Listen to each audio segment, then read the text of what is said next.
இங்கே வந்து கணவருக்கு வணக்கம். ரொம்ப நன்றி உங்கள் டைம் கொடுத்ததுக்காக. And Parthiban sir, UV sir, Suhasini ma'am, இவ்வளோ பேர் இருக்காங்க, சித்ராம் சார் இங்கே இருக்கல.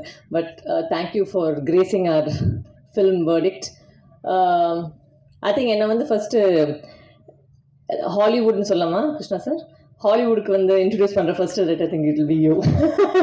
பிகாஸ் நான் வந்து எந்த படத்துலையும் வந்து எந்த அமௌண்ட் ஆஃப் இங்கிலீஷ் நான் எந்த படத்துலையும் பேசுனதில்லை.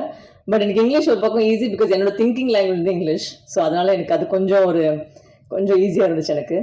அண்ட் என்னன்னா இதில் படித்து கொஞ்சம் ஸ்லோவாக பேசணும். ஏன்னா நான் இங்கிலீஷில் பேசுனா பயங்கரமாக ஃபாஸ்ட்டாக பேசி யாருக்குமே புரியாது. ஸோ கோர்ட்டுக்கே புரியாது. ஸோ வந்துட்டு அது வந்து அந்த எஃபர்ட் எடுத்து கொஞ்சம் ஸ்லோவாக பேசி ட்ரை பண்ண அந்த படத்தில். And it was a very nice experience. Because அவங்க சொன்ன மாதிரி நம்ம உலகத்தில் ஒரு ஆக்டிங் நடக்கும், அவங்க உலகத்தில் ஒரு வேறு மாதிரி ஒரு ப்ராசஸ் இருக்கும், ஒரு வேறு மாதிரி ஆக்டிங் நடக்கும். ஸோ அப்படி இருக்கும்போது அவங்க ப்ராசஸ் நம்ம புரிஞ்சுக்கிட்டு அவங்களுக்கு ஈக்குவலாக வந்து நம்ம நடிக்கிறது வந்து கொஞ்சம் ஒரு ஹெல்த்தி காம்படிஷனாக இருந்துச்சு. அண்ட் எனக்கு வந்து ஆனான்னு சொல்லி எனக்கு ஏற்ற வந்து ஒரு ஆக்டர் இருந்தாங்க. I thought she was amazing. ஏன்னா அவங்களுக்குள்ள எனக்குள்ள ஒரு சின்ன ஒரு போட்டி மாதிரி நடந்துருந்துச்சு. அண்ட் அப்ரோஸ் ஐ திங்க் அதுதான் வந்து அந்த படத்துக்கு அந்த ஃப்ளேவரே. பிகாஸ் 2 லாயர்ஸ் வந்து அவங்க எதுக்கும் போது அந்த ஒரு டென்ஷன் தான் கிரியேட் பண்ணுறது தான் வந்து அந்த படம். So I think I want to say thanks to ஆனா. She gave me a lot of courage and challenge me also to be a better ஆக்டர்ஸ்ன்னு சொல்லலாம். அண்ட் மேம் சுஹாசினி மேம் கூட வந்து எனக்கு காம்பினேஷன் கிடையாது. But I think she is the only one who will say literally she seen me from this size. So அந்த வயசுலேருந்து I think I've been running behind her all the time. Every time I see her, Suhasini aunty, she always knows me as a kid. அண்ட் அந்த relationship இப்போ இன்னைக்கு வரைக்குமே வந்து அப்படியே போயிட்டு இருக்கு. She anything happen she'll be the first one to message me and say I'm so happy for you சொல்லி ஃபர்ஸ்ட் வந்து மெசேஜ் வந்து அவங்ககிட்ட தான் வரும். அண்ட் இந்த படத்துக்கு ஃபர்ஸ்ட் ஒத்துக்கிட்ட காரணம் வந்து கோபி சார். அவர் பை டிஃபால்ட் வந்து எந்த படம் பண்ணாலும் வரும், இந்த படத்தில் பண்ணுறாருன்னு சொல்லி ஃபர்ஸ்ட் கால் வருது வந்து எனக்கு தான் வரும். And thank you Gopi sir, because I think you always kept me in your Nibunan ஒரு படம் பண்ணேன். அப்போ வந்து அவர் கூட தான் ஃபர்ஸ்ட் ஒர்க் பண்ணேன். So he was EP on the project and அந்த டைமில் ஸ்டார்ட் பண்ணது. So thank you Gopi sir for always keeping me in your heart and always offering me anything that you come across will first come to me, I know for sure. So அதனால thank you ராஜிமா for being his support system. And Krishna sir, thank you so much. This film was a very different experience for me. And நீங்க சொன்ன மாதிரி ஒரு different version of me. And இந்த படத்தில் வந்து producer வந்து ஆக்சுவலாக ப்ரொடியூசரா இல்லை வந்து என்னன்னு தெரியல. பிகாஸ் ஒரு டைமில் வந்து 11 o'clock ஆனால் ஓகே எல்லாரும் ஆர்டர் கொடுத்தீங்களா, யாருக்கு என்ன சாப்பாடு வேணும் என்னன்னு சொல்லிட்டு அந்த அளவுக்கு அவர் இறங்கி எல்லாருக்கும் ஆர்டர்லாம் எடுத்து சாப்பாடுலாம் போய் அவர் தான் ரெடி பண்ணுவார். அண்ட் ஐ திங்க் அவரை வந்து அவர் கேரக்டர் வந்து நீங்கள் படத்தில் பார்க்கும்போது டோட்டலாக கன்ஃபியூஸ் ஆகிடுங்க. இவர் யார் கூட தான் இருக்காரு, இவங்களா யார் அது சொல்லி நீங்களே கன்ஃபியூஸ் ஆகிடுவீங்க. அந்த அளவுக்கு அவர் பயங்கரமாக வந்து ஒரு பிளே பாய் இமேஜாக வந்து ஒரு பெர்ஃபார்ம் பண்ணியிருக்காரு இந்த படத்தில். And all the very best. Welcome to Indian cinema. That's all I can say, because you've already performed here. And Parthiban sir, thank you for being here today. And you always know I love you for the longest time and I admire your work. And உங்க கூட வந்து work பண்ணுறது வந்து எனக்கு பயங்கரமான ஒரு always ஒரு excited feeling. And I'm really honoured that I got to work with you. And you I'm a massive fan of your writing. I love your writing. I'm not a day that I've not seen your work and laughed. I think over and over again you bring a smile to my face always, and to hear such amazing words from you வந்து ரொம்ப I felt very blessed, and a lot of gratitude to all of you here who spoke such nice things about me. Thank you, and I will continue to do my best and entertain you all. Thank you so much. Stay back, ma'am. Can I request you to stay back? Amma, as Prakash sir would like to present his book Lanka. Thank you so much, Varu. We love you always, and we're very, very excited to see you in this film. Agni Entertainment presents The Verdict. May 30th அன்னைக்கு release ஆகுது. அடுத்ததாக நம்மளோட favourite versatile and அவரை பற்றி adjectives வந்து சொல்லிக்கிட்டே போகலாம். And என்ன சொல்லணும் சார்? பார்த்திபன் சார் நீங்களே சொல்லுங்க. ஓகே, படம் இல்லை, ட்ரெய்லர் டீசர் சாங்ஸ் பார்த்து சார் உங்களுக்கு ஆனஸ்டாக என்ன ஃபீல் ஆச்சு as an actor, as an audience-னு நீங்கள் பேசணுங்கிறது என்னோட வேண்டுகோள். தேங்க்யூ.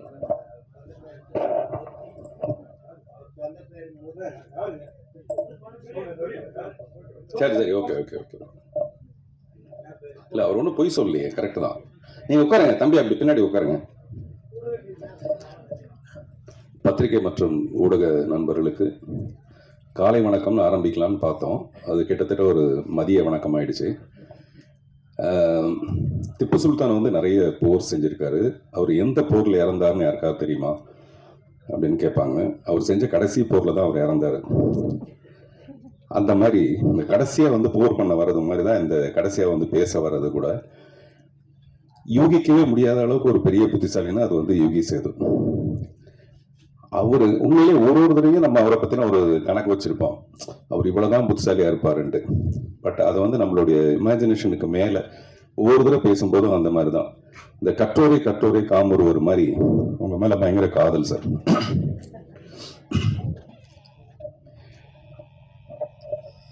இந்த ஹேராம்னு ஒரு படம், கமல் சாருடைய படம். அந்த படத்தை பார்த்துட்டு ராதிகா போய் கமல் சார்கிட்ட கேட்டாங்களாம், இந்த படத்துக்கான தமிழ் ரைட்ஸ் எனக்கு கொடுப்பீங்களா அப்படின்ட்டு. ஹேராம்ங்கிற தமிழ் படத்தை பார்த்துட்டு கமல் சார்கிட்ட போய் ராதிகா மேம் வந்து இந்த படத்துக்கான தமிழ் ரைட்ஸ் எனக்கு கொடுக்க முடியுமா அப்படின்னு கேட்டாங்களாம். அந்த மாதிரி ஒரு ஆங்கில படம் மாதிரி இருந்தது.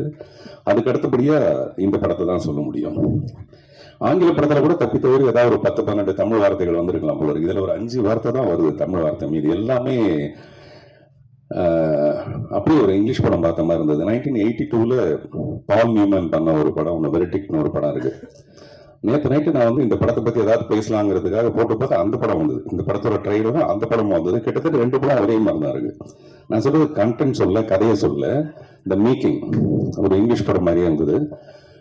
அதுக்கு மேல பாராட்டுறதுக்கு யுகி சேது வந்து அதை புட்டு வச்சுட்டாரு. அதனால அந்த சைடு நம்ம போகவே தயாரா இல்லை. அதுல வந்து எவ்வளவு டெக்னிக்கல் எக்ஸலன்ஸ் இருந்தது அந்த மாதிரி விஷயங்களை சொல்றதுக்கு. இந்த படமும் எனக்கு வந்து ஒரு டைட்டானிக் மாதிரி.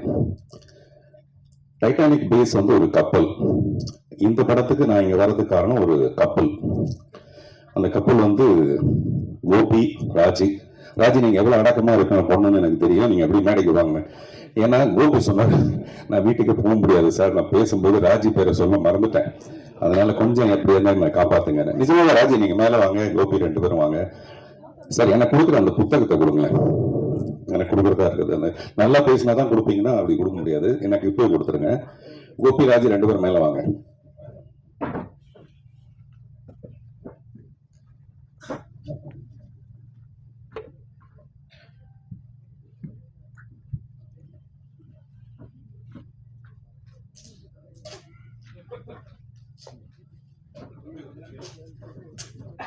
மேடையில் நிற்க வச்சு கலாய்க்கிறது பெரிய விஷயம் இல்லை. ஒரு மனைவி வந்து ஹஸ்பண்ட் கிட்ட சொல்லியிருக்காப்புல, என்னையா நீ பாட்டில் வேலைக்காரி குளிக்கும் போது நீ போய் எட்டி பார்த்துருக்க, அதெல்லாம் தப்பு இல்லையா அப்படின்ட்டு. அந்த ஹஸ்பண்ட் வந்து, இல்லைல்லம்மா நீ நினைக்க தப்பெல்லாம் நினைக்காத, உன்னுடைய சோப்பையும் உன்னுடைய ஷாம்பையும் வேலைக்காரி யூஸ் பண்ணுறதா நான் கேள்விப்பட்டேன், ஒரு டவுட் வந்தது, உண்மையிலேயே அதை அப்படி யூஸ் பண்ணலாம்னு தெரிஞ்சுக்கிறதுக்காக போய் பார்த்தேன்.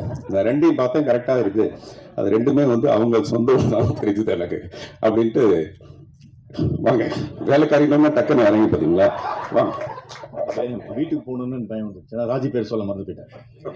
ஆமாம், ஏன்னா ஆமாம் அவங்க 2 பேருக்கு ஒரு வாட்டி வீசா ரிஜெக்ட் ஆகிடுச்சு. என்னடான்னா கோபியோடைய பாஸ்போர்ட்டில் ஃபோட்டோவில் ராஜியோட ஃபோட்டோ இல்லையா, அதனால ரிஜெக்ட் ஆகிடுச்சு. அதனால் ராஜி உங்களையும் பாராட்டு, சாரி மன்னிச்சிடுங்க, சாரி. நான் வேலைக்காரின்னு ஒன்று டக்குன்னு இறங்கி வந்துட்டார், மேலே வந்துட்டாரு போல இருக்கு அப்படின்னு நினச்சிங்க. இல்லை நீங்கள் நல்ல வேலைக்காரன், அதுக்காக ஷாம்புன்னு வேறு தானே வந்தது எனக்கு. அப்படி நிறைய வரும் தெரியும் நமக்கு. இல்லை எதுக்காக சொல்ல வரேன்னா, இந்த மாதிரி ஒரு சமாளிக்கிற புருஷனுக்கு நடுவில் நேற்று நான் கோபி கிட்ட சொன்னேன், சார் நான் வந்து இந்த படத்தோட ட்ரைலர் எனக்கு அனுப்புங்க பேசுறதுக்காக. நான் மெசேஜ் அனுப்பிச்சேன், அவர் கேட்கல, தெரியல. அப்புறம் ஃபோன் பண்ணி சத்தம் போட்டேன், என்ன சார் உங்களுக்கு அது புரிய மாட்டேங்குது, அது உடனே எனக்கு அனுப்பிச்சிருக்கலாம். இல்லை சார் எனக்கு இருக்கிற வேலையில் இந்த இதெல்லாம் பார்க்கறது ரொம்ப கஷ்டமா இருக்கு, இதை வேற ஒரு பக்கத்தில் கையில் பிடிச்சிட்டு இருக்க வேண்டியதாக இருக்குது இந்த ஃபோனை அப்படின்னா. நான் சொன்னேன், அதுக்கு யாராவது ஒரு பொண்ணை வச்சுக்கங்க சார் பக்கத்தில் ஹெல்ப்புக்கு, அப்படிலாம் வச்சுக்கணும்னா எங்கள் ஒய்ஃபு கிட்ட கேட்கணும் சார் அப்படின்னு. எனக்கு தெரிஞ்சு ஒய்ஃபை கேட்டு வச்சுக்கிற ஒரே ஒரு ஆள் வந்து கோபியா தான் இருக்க முடியும். கோபியோட ராஜ்யம் இப்படி பிரமாதம் இருக்கிறதுக்கு காரணமே ராஜி தான். யாராவது போனை சொல்லுவாங்களா சார்? நீங்க இப்பதான் நீங்க பெரிய புத்திசாலின்னு சொன்ன, நீங்க போனை வச்சுக்கணும், அப்போ 2 டவுட் வேற கேட்குறீங்க நீங்க. ஸோ இப்படி எதுக்காக சொல்லணும்னா, இந்த மாதிரி ஒரு கப்பல் அமைகிறது ரொம்ப ரொம்ப கஷ்டமான ஒரு விஷயம். ஒரு ஃபியூ இயர்ஸ் வந்து அப்படி இருக்கலாமே தவிர, கடைசி வரைக்கும் பொண்டாட்டி பேச்சையே கேட்டுட்டு ஒரு புருஷன் இருக்கிறாங்கிறது அந்த போராட்டம் கோபிக்கு தான் போய் சேரும். அந்த மாதிரி நம்ம எங்கேயோ ஆரம்பிச்சு வெறும் கோபி ராஜியோட உண்மையிலேயே அவங்க 2 பேரும் ஹாசினி சொன்ன மாதிரி அவங்க கிட்ட ஒரு பொறுப்பை படைச்சிட்டோம்னா டெஃபினட்டா அவர் வந்து முழுக்க கோபி அதை பிரமாதமா படுத்திடுவாரு. சில பேர் படுத்திடுவாங்க, பட் ஒரு பிரமாதப்படுத்திடுவாரு. வரலட்சுமி அது பெரிய வரம் அவங்களுக்கு. அந்த நடிப்பு டைரக்டர் வந்து அங்கே ப்ரெஸ் எல்லாம் கூப்பிட்டு வச்சுட்டு நீங்கள் கேள்வி கேளுங்கன்னு சொல்லிட்டு கேட்குறாரு. அவங்க கேட்குறாங்க, அதையும் கேட்குறீங்க அப்படின்றாரு இவர். நான் சொன்னேன், நீங்கள் தான் கேட்க சொன்னீங்க, அதுக்கப்புறம் கேட்காம என்ன பண்ணுவாங்க அப்படின்ட்டு. அதில் அவர் சொல்கிறாரு, ஒரு டேக் வந்து ஒரே டேக்கில் ஓகே பண்ணிட்டாங்க, ஒரு ஷாட்டை ஒரே டேக்கில் ஓகே பண்ணிட்டாங்க. இந்த படத்தில் நிறைய ஷாட் இருக்குது, அது ஒரு டேக்கில் ஓகே பண்ணிட்டாங்க. ஆனால் ஒரே ஒரு டேக் உள்ள ஒரே ஒரு ஷாட் உள்ள இரவு நிழல் படத்தை ஒரே டேக்கில் அவங்க ஓகே பண்ணாங்க. நான் சொன்ன அது 2 மணி நேரம் படம். கிட்டத்தட்ட நாங்கள் 85 நாள் நாங்கள் ரிஹர்சல் பண்ணிட்டு கடைசியில் ஒரு 4-5 நாளைக்கு முன்னாடி தான் வரலட்சுமி கூப்பிட்டு அந்த மாதிரி ஒரு ரோல். எனக்கு உண்மையிலேயே ரொம்ப பயமாக இருக்குது. அவங்கள வந்து சப்போஸ் அவங்க தப்பு பண்ணிட்டாங்கன்னா மறுபடியும் ஒரு ஒன் மோர் போகணும். அதனால எனக்கும் பதட்டம், அவங்களுக்கும் பதட்டம். ஆனால் அது ரொம்ப பிரமாதமாக பண்ணாங்க. அது ரொம்ப பெரிய ஆச்சரியமான ஒரு விஷயம். அதே மாதிரி இவ்வளோ அமௌண்ட் ஆஃப் இங்கிலீஷ் நான் பேசினது இல்லைன்னு சொன்னீங்க. ஆனால் எவ்வளோ அமௌண்ட்டுன்னு மட்டும் சொல்லலை. இந்த படத்துக்கு இவ்வளோ அமௌண்ட் வாங்கினேன் அப்படின்னு கூட சொல்லலை நீங்கள். அது வந்து ப்ரொடியூசர் கொஞ்சம் அதிகமாக கொடுத்துருப்பாருன்னு நினைக்கிறேன். அப்புறம் ப்ரொடியூசர் வந்து ரொம்ப நிஜமாகவே ரொம்ப அண்டர் ப்ளே பண்ணியிருக்கீங்க நீங்கள். வழக்கமாக ப்ரொடியூசர் நடிக்கிறதுக்காக தான் நிறைய படம் எடுப்பாங்க. அப்படி இல்லாமல் இந்த படத்துக்குள்ள நமக்கு என்னவோ அதை மட்டும் நம்ம பண்ணலான்றதும், அப்புறம் இது செய்த மாதிரி ஒருத்தர் நீங்கள் உண்மையிலேயே நல்லா நடிச்சிருக்கீங்கன்னு சொல்றதும் பெரிய ஆச்சரியமான ஒரு விஷயம். நானும் ஒரு சில நேரத்தில் போய் சொல்லுவோம், பட் இந்த மேடையில் அப்படி போய் சொல்ல விரும்பலை. அதே மாதிரி சுஹாசினி மேம் அவங்களுடைய நடிப்பை பற்றி எல்லாரும் பேசுவாங்க. ஆனால் ஒரு அழகின்ற ஒரு திமிரு இந்த உலகத்திலேயே ரொம்ப அதிகமாக உள்ளது வந்து சுஹாசினிக்கு மட்டும்தான். பார்த்திபன் எனக்கு இன்னைக்கு 50 வயசு பார்த்திபன் அப்படின்னு எனக்கு ஒரு ஃபோன் பண்ணி சொல்லுவாங்க, எனக்கு இன்னைக்கு 50 வயசு அப்படின்னு.